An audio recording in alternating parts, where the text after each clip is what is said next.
When I was 15 years old, I made one of the worst mistakes of my life and decided to steal a car from someone.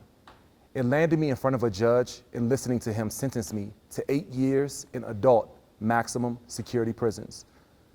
It was my mom's letters and her photos that saved my life. It gave me a window to the world in a way that very few people had in those cells that I grew up in. And so we knew that we had to provide the same opportunity for the millions of people that are also in those cells. I remember the day that I went to Fairfax County Jail, and I wanted to just call my mom and let her know that I was okay, that the food wasn't as bad as we thought, that the violence just wasn't as inherent as it is on TV. And I realized for the first time that collect calls cost money.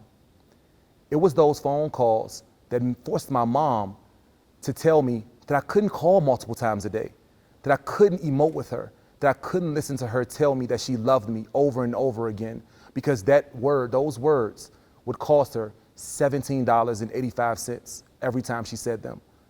We have to figure out a way to be able to keep the families engaged during the hardest times of their lives, but not wearing down on them so that they just can't afford it. We built Flikshop because we wanted to be able to ensure that we connected every person in every cell every day. Families are completely being broken up simply because they don't have the time to write a letter, print a photo from their phone, make a store run to the store to buy a box of envelopes, and go buy some postage.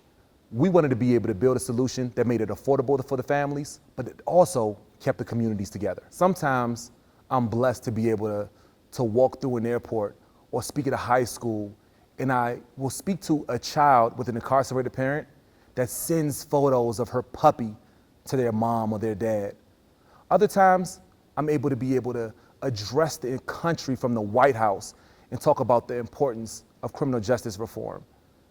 This gives me so much confidence that the world is going in a different direction as we think about how to build solutions during this era of mass incarceration.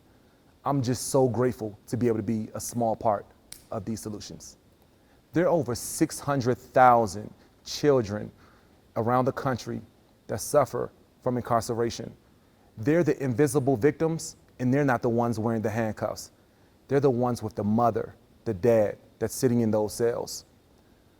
I want you today to visit us at flikshopangels.com and become an angel, allowing for children with an incarcerated parent to stay in contact with their loved ones at zero cost to them. Incarceration is a bear on families around the country, but you have the opportunity to be able to help out in a major, major way. Thank you guys already for becoming a Flikshop Angel.